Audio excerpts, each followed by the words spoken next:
Thank you very much, Mr. Speaker, sir, for allowing me to speak on this Rule 193 discussion with regard to the situation in Ukraine. A horrendous tragedy is unfolding in Ukraine since the 24th of February 2022. 40 days later, 4 million people have been displaced. Over 4,000 civilian casualties have taken place. Indeterminate number of armed personnel, both Ukrainian and Russians, have been killed in the conflict. The alleged killings in Bucha, a suburb of Kyiv, has once again brought home the horrendous reality that war is only exciting as long as you watch it on a television channel. The long peace of Europe has once again been shattered after the Balkan conflict of the 1990s and the 2001. This conflict in Ukraine, unlike the previous ones in Europe, will redefine the global world order just as World War I did, World War II did, the Cold War did, the end of the Cold War did, the war on terror did in all its negative manifestations. A new Iron Curtain seems to be descending across the world. And unlike what Winston Churchill had said at Fulton Falls in Missouri, and with your permission, Mr. Speaker, sir, I will quote that from Stettin in the Baltic to Trieste in the Adriatic, an Iron Curtain has descended across the continent. Behind that line lie all the capitals of the ancient states of Central and Eastern Europe: Warsaw, Berlin, Prague, Vienna, Budapest, Belgrade, Bucharest, and Sofia. All these famous cities and populations around them lie in what I must call the Soviet sphere, and all are subject in one form or another, not only to Soviet influence, but to a very high and in many cases increasing measure of control from Moscow. But unlike the Iron Curtain, which had divided Europe between 1945 and 1989, this new Iron Curtain has the potential of actually dividing the world once again. And behind it, this Iron Curtain, Mr. Speaker, sir, may lie the great civilizations of Russia, China, and Iran, and their myriad allies, Myanmar, Pakistan, Syria, North Korea, to name a few. And the recent joint statement on the 4th of February 2022 between China and Russia, expounding international relations entering a new era and global sustainable development, may actually become the foundation of this unfortunate division which the world is witnessing today. We may be once again witnesses to a new history being created in the world. Unfortunately, Mr. Speaker, sir, in this new great game, Ukraine is today what Belgium was to the British-French enmity in the early 19th century. Poland was to the German-Russian rivalry for over 2 centuries. What Afghanistan was to the battle to bring down communism, a battleground, and unfortunately, at best, a chess piece. Mr. Speaker, sir, who is responsible for the situation in Ukraine? Undoubtedly, the first coercive step was taken by Russia. But then, Russia has been a trusted friend of India, and it has been a long-standing ally. Russia has come to India's aid in probably our most difficult times. This House may recall in its earlier avatars that on the 10th of December 1971, the then President of the United States of America, Mr. Richard Nixon, and his Secretary of State, Mr. Henry Kissinger, had ordered the 74th Task Force of the US 7th Fleet, led by the USS Carrier Enterprise, into the Bay of Bengal. And this was to stave off the liberation of Bangladesh. India had invoked the Treaty of Peace and Friendship with the erstwhile Soviet Union, and the 10th Operative Battle Group Pacific Fleet under the command of Admiral Vladimir Krushlagov, if I pronounce the name correctly, had slipped anchor in Vladivostok, and they had made Godspeed for the Bay of Bengal. and they were successful in checkmating the joint American and British task force which had come into the Bay of Bengal, and that scripted India's finest hour and also late Prime Minister Indira Gandhi's finest hour when we liberated Bangladesh and made it an independent country. That's a history for which, or that's an act for which we owe a debt of gratitude, a debt of honor to the erstwhile Soviet Union and its successor state, Russia. But then, Mr. Speaker, sir, friends also have to be told, if they are wrong, that they possibly need to get their act together. And 40 days into this war, and Mr. External Affairs Minister was smiling, what I meant to say was that Russia may have been told privately, or would have to be told privately, because after 40 days of this conflict, Russian war aims appear to be ill-defined or at best muddled. Does Russia want to split Ukraine at the Dnieper River? Does it want a regime change? What does it mean by denazification of Ukraine? Does it want to create a land corridor between the Donbas region and Crimea? Or is it testing the Anglo-American power? For Ukraine joining NATO is at best a cat's paw. It's been on and off the table since the Bucharest summit in 2008. And America, exhausted after 2 decades of trying to reorder the frozen geography and power balance of the Middle East post the dismemberment of the Ottoman Empire, should have anticipated this after their ignominious withdrawal from Afghanistan. But does Russia alone bear responsibility for this conflict? Mr. Chairperson, sir, in my humble estimation, the Anglo-American alliance bears equal responsibility.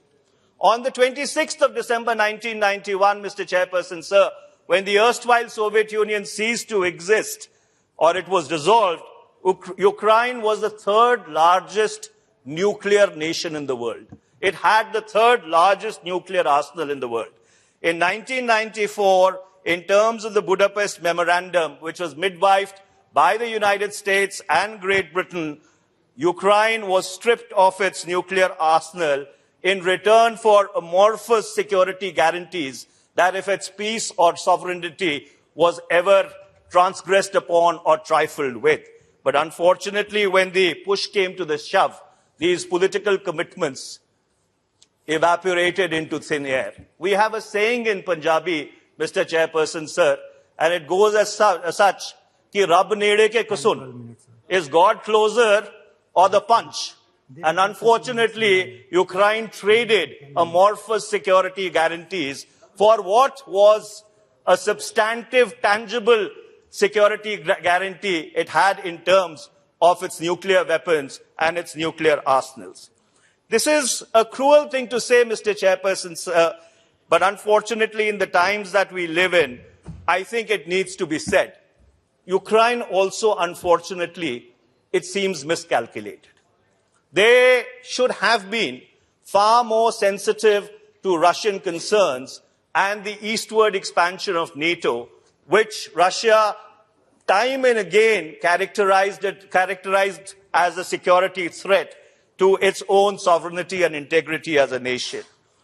In 3 waves, first with United Germany retaining its membership of NATO, then in 1999 with the Czech Republic, Hungary and Poland joining NATO, in 2004, Bulgaria, Estonia, Latvia, Lithuania, Romania, Slovakia, Slovenia, 2009, Albania and Croatia, 2017, Montenegro, 2020, Macedonia. 14 countries have joined NATO since the breakup of the erstwhile Soviet Union, and they all lie in Eastern Europe. And therefore, going all the way back to the Munich Security Summit of 2007, when President Vladimir Putin had articulated Russia's concerns with regard to this eastward expansion of NATO, possibly Ukraine could have been a little more circumspect and a little more careful. I wouldn't say that Ukraine should have gone down the path that Finland went down in 1948, what is called the Finlandization of European foreign policy. But I hasten to add that Ukraine possibly needed to be far, far more careful and cognizant of the security concerns of its eastern neighbor. Under these circumstances, when the world seems to be in a flux, and even around India, there seems to be turmoil, there is political unrest in Pakistan, there is economic unrest in Sri Lanka, what is it that India should really be doing? And there, I would like to commend the government. I would like to commend the foreign minister. The government so far has been very cautious and circumspect. The government has been trying to tread a very thin line. It's been trying to walk on the narrow edge of the wedge, and it's not a very easy act to perform. But I'm afraid that this may just be the beginning. The push may not have come as yet, because if you go by some of the statements which the United States Deputy National Security Advisor, who has an Indian-sounding name, Mr. Dalip Singh, articulated while he was in Delhi, or the exchange which the foreign minister had with his British counterpart, I think the pressure is just, is just getting built up. And therefore, my concern is that Nehruvian autonomy, what we call non-alignment, that held India in good stead between 1946, going back to the first Asian Relations Conference, all the way up till 1989, when the Berlin Wall collapsed. That luxury may not be available to India. We may not really have the option of being able to sit atop this new Iron Curtain. And the reason why I say this is not because I'm making a value judgment on the current government.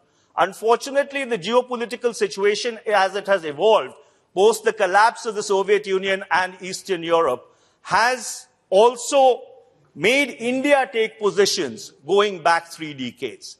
The economic alignment in 1991 with the Washington Consensus, the 2003 next steps in strategic partnership, the 2008 Indo-US civil nuclear engagement, and then 2014 onwards, the various defense agreements with the United States, namely the Logistics Exchange Agreement, LEMA in 2016, the Communications and Interoperability Security Arrangement in 2018, the Basic Exchange and Cooperation Agreement in 2020, the re-energized Quad that we have become a part of now, I think to a very large extent has taken us far closer to the West than we would have been comfortable with in this current situation that not only we, but the world finds itself.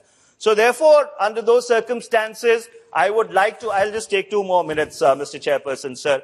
I would like to recommend to the government that the strategic autonomy, the Nehruvian principles of non-alignment that held India in good stead between 1946 and 1989 or 1991 are principles that are worth going back to. I know our friends on that side of the House, they leave no stone unturned, and with every breath, they try and criticize the first Prime Minister of India, Mr. Jawaharlal Nehru.